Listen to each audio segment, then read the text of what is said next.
আমাকে মেরে ফেলার উদ্দেশ্যে এরা হামলা করেছিল, অ্যাটেম্প টু মার্ডার। পুলিশের গাড়ি সামনে পেছনে, অথচ গাড়িতে আমার উপরে হামলা করে আমার গাড়ির কাঁচ ভেঙে দেয়, আমার পেছনে এই জায়গায় লাগে। আমার সাথে 6-7 জন যারা ছিল তারা প্রায় 6 জন আহত।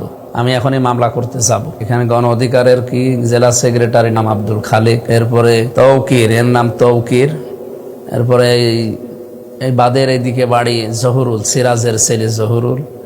আমি সবাইকে তো চিনি না, এরকম কিছু যাদের চিনি তারা এদের নাম মেনশন করে আমি আজকে হত্যা মামলা দেব। আমাকে মেরে ফেলার উদ্দেশ্যে এরা হামলা করেছিল, অ্যাটেম্প টু মার্ডার। আমার মামলা সম্পর্কে কিছুই জানতাম না।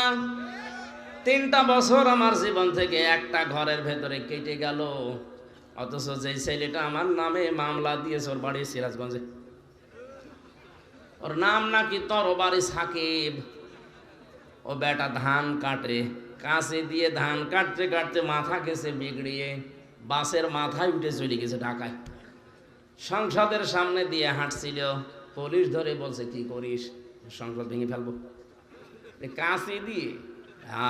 আমির হামজার ওয়াজ শুনে উদ্বুদ্ধ হয়েছে। আমি কি এমন ওয়াজ করব, আমি নরম নরম ওয়াজ করি, আর আমার ওয়াজ বলে উদ্বুদ্ধ হয়েছে। তাও সিরাজগঞ্জ থেকে গেছে।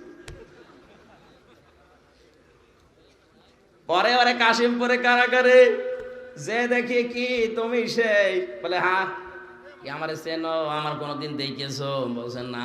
আমার নাম বললি কি করে? বলছে হুজুর আমারে বলতে বললো। আমারে বলে দিল যদি আমির হামজা, হারুন স্যার এদের নাম বলিস তোরে ছেড়ে দেব। আমারও ছাড়ে না, আপনারও ছাড়ে না। এই যে বক্তব্য শুনে বোঝা যাচ্ছে পুরাটাই সাজানো। শুধু হামজা না, এরকম হাজারো হামজা। আমি বললাম 100 জনের 70 জন কম হয়ে গেল, আরো বেশি হবে। কিচ্ছু জানে না, আন্দাজে 10 বছর জেল পড়ি আছে। যার ভেতরে কিয়ামতের জবাবদিহি এই আচরণ তৈরি হবে, তার জন্য মুহাম্মদুর রাসূলুল্লাহ হবেন আদর্শ। আর এরকম মানুষ যদি এদেশে 96 ভাগ দরকার নেই, 51 ভাগও তৈরি হয়ে যায়, কেউ কারো নামে মিথ্যা মামলাও দেবে না, মিথ্যা সাক্ষ্য দেবে না। পাশের বাড়ি সলিমদ্দির সাথে রাগারাগি আছে, এজন্য নিজের ছোট মেয়েকে ভিকটিম বানিয়ে ধর্ষণের মামলা দিয়ে সলিমদ্দিরের 5 বছর জেলে রেখে দিয়েছে। এরকম মামলার আসামি বেশি।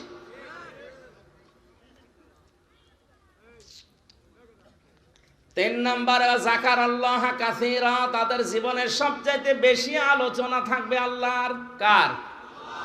ও মুসলমানেরা, আপনি নিজের জীবনের সাথে মিলান। 4 দোকানে বসলে আল্লাহর কথা সেই ভাই ভাই বলে, তার চাইতে বেশি কথা বলে আলোচনায় নেতার। আপনি বিশ্ব নবীকে আদর্শ পাবেন না, অথচ নবীজিকে আদর্শ যতক্ষণ পর্যন্ত মানুষ মেনে নিতে না পারবে, ততক্ষণ পর্যন্ত এই লোকটার ঈমান সঠিক হয়নি, ভেঙে গেছে। নবীজি হযরত ওমরকে ডাক দিয়ে বললেন, এই পৃথিবীতে সবচাইতে বেশি ভালোবাসতে পারবে আমাকে যারা, তারা পরিপূর্ণ ঈমানদার, এমনকি নিজের জানের চাইতেও। হযরত ওমর নিজের দিকে চিন্তা করে বলেন, হে রাসূল, আমার মনে হচ্ছে আমার ছেলে মেয়ে, স্ত্রী পুত্র, ধন সম্পদ, টাকা পয়সার চাইতে আপনাকে আমি ভালোবাসি বেশি, কিন্তু আমার জীবনের চাইতে বেশি না। কারণ আমার জানের উপর আমার একটা মায়া আলাদা আছে। নবীজির সামনেই তো ছিলেন, দিলেন ধমক, ওমর এখনো পরিপূর্ণ কামেল মুমিন হতে পারোনি। হযরত ওমর কিছুক্ষণ পরেই বলে উঠলেন, হে রাসূল, এখন মনে হচ্ছে আমার জীবনের চাইতেও আপনাকে আমি বেশি ভালোবাসি। নবীজি ওই মুহূর্তে বলেছিলেন, ওমর এই মাত্র তুমি কামেল পরিপূর্ণ মুমিন হইলে। কাকে বলছে কথা আপনি টের পেয়েছেন? যারা জান্নাতের গ্যারান্টি দিয়েছিলেন জিন্দা অবস্থায়। আকাশের যে তারকা দেখতে পান, হয়তো কেউ গণনা করলে একদিন শেষ হয়ে যাবে। হযরত ওমর যে নেকির কাজ করেছে দুনিয়ায়, তার গণনা করে কেউ শেষ করতে পারবে না। কোন রাস্তা দিয়ে গেলে আমরা হাদিস সে জন্মের পর থেকে শুনছি যে 40 দিন শয়তানও রাস্তায় যেতে ভয় পেত। আর আমরা এমন মুসলমান, রাস্তা দিয়ে হাঁটলে শয়তান মনে করে বন্ধু আমি পেয়েছি। রাস্তায় হেঁটে যায়, মনে হয় না মানুষ না খাম্বা, কানের ভেতরে তার, নাকের ভেতরে তার। জায়গা মতো তার দিয়ে আজকে 14 তারিখ আনন্দে আছে।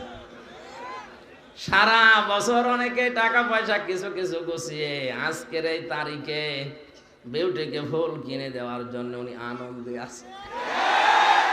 এরকম মানুষ যারা কি মানুষ না খাম্বা, খাম্বার মতো লাগে।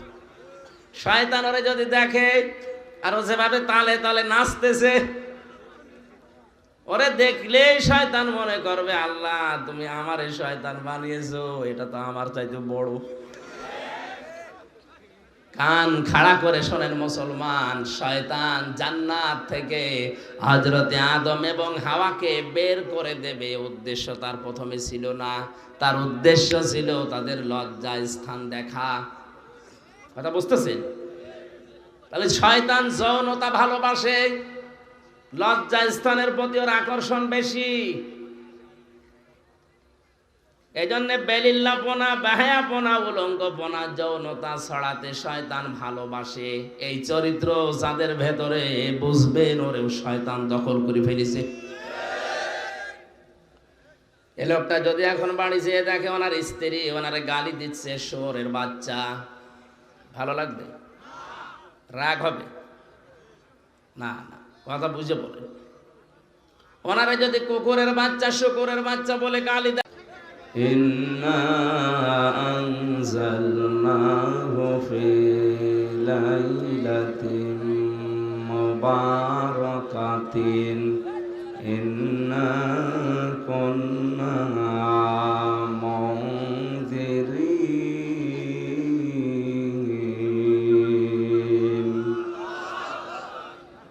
ফিহা ইফরাকু কুল্লু আমরিন হাকীম আমরাম মিন ইনদিনা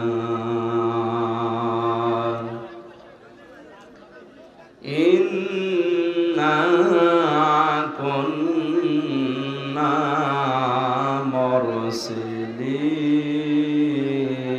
মুরসিলিন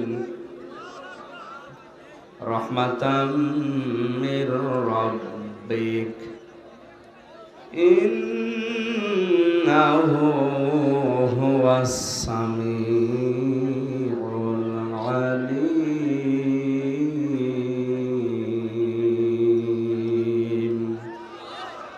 সাদাকতা ইয়া রাব্বানা।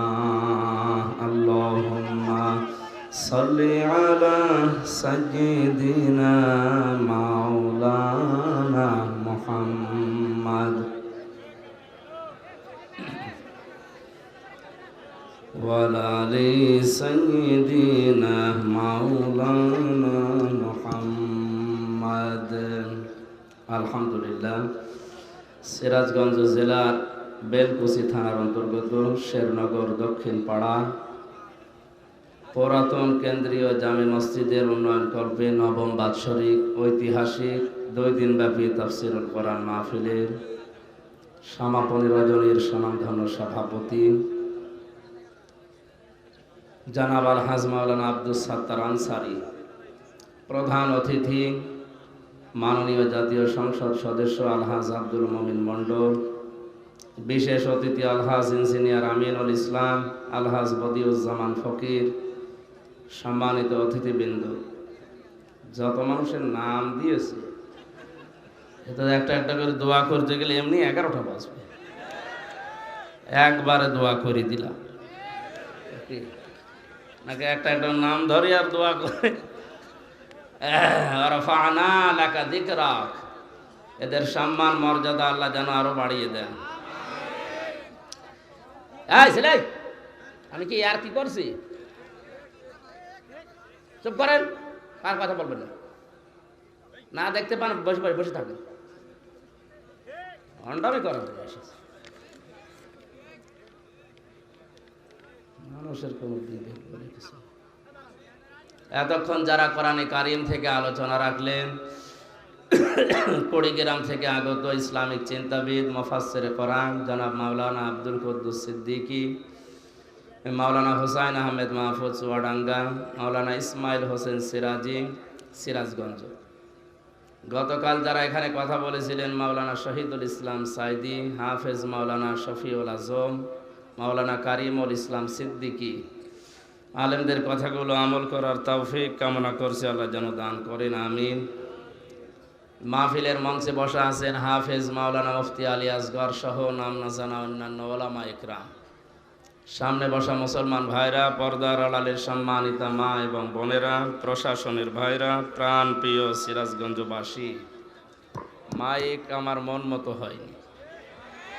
এই আপনাদের বলছি, আপনি আওয়াজ ওই সে হাফ কিলো দূর থেকে আমি পাচ্ছিলাম, এখানে আওয়াজ কানে আসে না। এখানে আমি আসার পরে 2-3 বার ডাক দিয়ে বললাম তোমার কানে আওয়াজ লাগবে। আমি কি আপনার সাথে এমন বদনাম করে দেবো, জীবনে মাইক কেউ নেবে না। তাড়াতাড়ি ঠিক করেন ভাই, আমার কানের দিকে আওয়াজ ঘুরিয়ে দিন, গলা ভেঙে গেলে কিন্তু আপনারা আর এই মাইক কেউ নেবে না।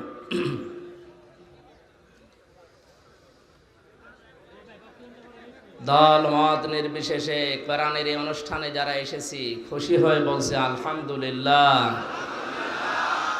নবীজি বলেন এমন সময় আসবে দুনিয়াতে আগুন হাতে রাখার চাইতে ঈমান নিয়ে টিকে থাকা আরো কঠিন হয়ে যাবে। আমরা অনেকে এখানে যারা আছি জানি যে ওযু ভেঙে যায় 7টা কারণে। কয় কারণে? নামাজ ভেঙে যায় 19টা কারণে। মানুষের আমল কাজ ভেঙে যায় 2টা কারণে। ঈমানও যে ভেঙে যায় 10টা কারণে, অনেকে জানে না। পৃথিবীর প্রতিটি ইবাদত নষ্ট হওয়ার, ভেঙে যাওয়ার, ব্যর্থ হওয়ার পেছনে কিছু না কিছু কারণ আছে। ঈমান ভেঙে যাওয়ার পেছনে কারণ কয়টা? বলেন। এর ভেতরে 4 নাম্বার কারণ হচ্ছে যে লোকটা বিশ্বনবী বাদ দিয়ে অন্য কাউকে আদর্শ হিসাবে গ্রহণ করে, ওর ঈমান ভেঙে যায়। এটা তো আমি বানালাম নাকি? হ্যাঁ, পৃথিবীতে একজন মানুষকে আল্লাহ উসওয়াতুন হাসানা বলে ঘোষণা দিয়েছেন, লাকাদ কানা লাকুম ফি রাসূলিল্লাহি উসওয়াতুন হাসানা। অবশ্যই তোমাদের জন্য মহত্তম আদর্শ লুকিয়ে রেখেছি আমি রাসূলুল্লাহর জীবনে। কার জীবনে? কোরআনে কারীম আমার সামনে। অনেকে কথাটা শোনার পরেই প্রথমেই মনে করতে পারে যে রাজনীতি আরম্ভ হয়েছে। না, এটা রাজনৈতিক ব্যাপার শুধু হলে আল্লাহর কসম আমি বলতাম না। এটা আপনার ঈমান থাকা না থাকার বিষয়। পৃথিবীতে একজন মানুষকে মহান আল্লাহর ঘোষণা দেওয়া আদর্শ নেতা বলে তিনি পাঠিয়েছেন, মুহাম্মাদুর রাসূলুল্লাহ। যে সূরা অনেকে ফজরের নামাজের পরে পড়ে আর মনে করে 10 খতম কোরআন শরীফ পড়ার সওয়াব হয়, সূরা ইয়াসিন। ইয়াসিন মানে কি অনেকে তাও জানে না। ইয়া মানে হে, সিন মানে সাজ্জেদ। সিন শব্দের 5টা অর্থ আমি কাবিরে পেয়েছি তাফসিরে। সিন মানে সাজ্জেদুল আলামিন, সিন মানে সাজ্জেদুল বাশার, সিন মানে সাজ্জেদুল কাউনাইন, সিন মানে সাজ্জেদুল মুরসালিন, সিন মানে সাজ্জেদুল আম্বিয়া। তামাম জগতে যত কিছু আছে সবার জন্য কেবলমাত্র শুধুমাত্র একমাত্র আদর্শ বিশ্বনবী। আপনি যদি অন্য জগতেও বাস করেন, সেখানে যদি মনে করেন এখানে তো আল্লাহর অন্তত এই বিধানটা নেই, মঙ্গল গ্রহে চলে গেলেন আল্লাহর বিধান এখানে নেই, না। ইয়াতানাজ্জালুল আমরু বাইনাহুন্না। সূরা তালাকের শেষে আল্লাহ জানিয়েছেন প্রতিটি জায়গায় আমি আল্লাহর বিধিবিধান নাজিল হয়। কি সমস্যা? হ্যাঁ, কি আপনি মাইকালা? ঠিক আছে।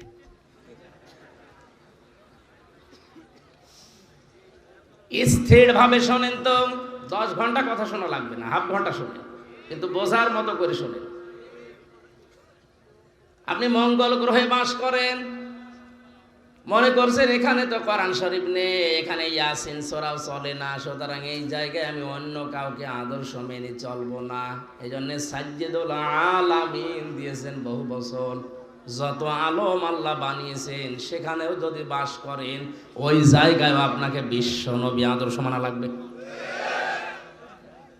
দুই নম্বর সাইয়েদুল বাশার, বাশার মানে মানুষ, মানুষ পদবাচ্যে যারা বিবেচিত যে আমি মানুষ, তার জন্য একমাত্র আদর্শ বিশ্বনবী। তাফসিরের এই কথাগুলো দিয়ে বোঝা যায় নবী মুহাম্মদ রাসূলুল্লাহকে বাদ দিয়ে কেউ যদি দুনিয়ায় অন্য কাউকে আদর্শ হিসাবে গ্রহণ করে, ওর ঈমান ভেঙে যায়, নষ্ট হয়ে যায়। ভেঙে যাওয়া ওযু দিয়ে নামাজ হয়? বুঝে বলেন, নামাজ হয়?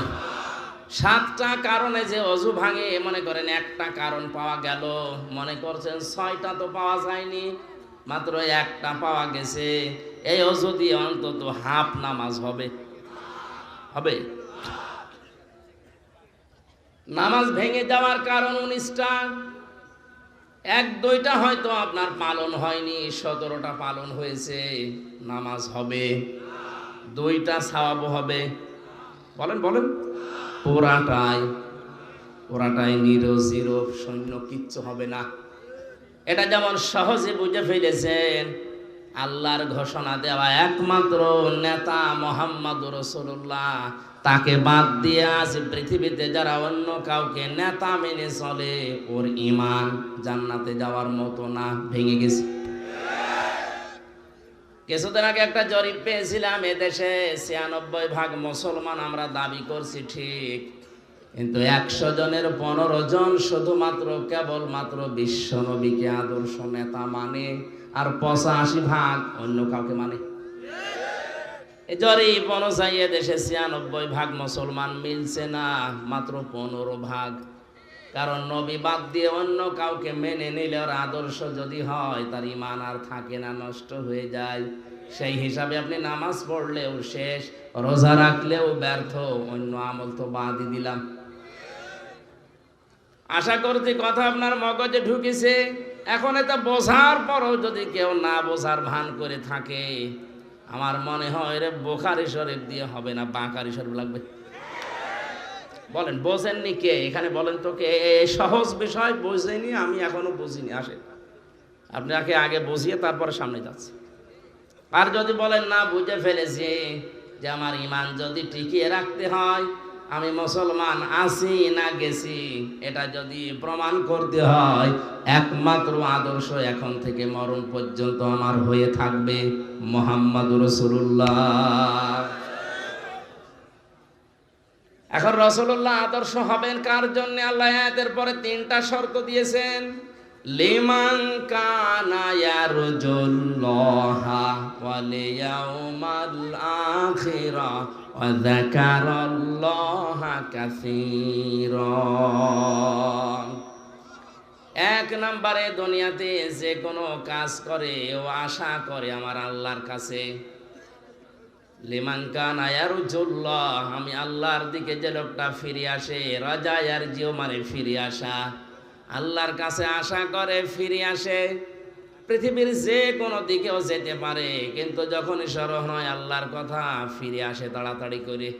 এ কথাটা বলা যত সহজ, প্র্যাকটিক্যাল লাইফে মিলানো অত সহজ না। ওয়াল ইয়াউমাল আখিরা, কিয়ামতে জবাব দেওয়া লাগবে, টেন্ডেন্সি তার তৈরি হবে। আমার যতটুকু বিশ্বাস, এটা যদি বাংলাদেশে 100% তৈরি হয়ে যায় যে আমার কিন্তু জবাব দেওয়া লাগবে, এদেশে কিয়ামতের আগে আর মিথ্যা মামলা হবে না। অথচ জেলখানাগুলোতে খোঁজ নিয়ে দেখেন, 100 জনের 70 জন মানুষ তার মামলা সম্পর্কে কিছুই জানে না। আমিও তা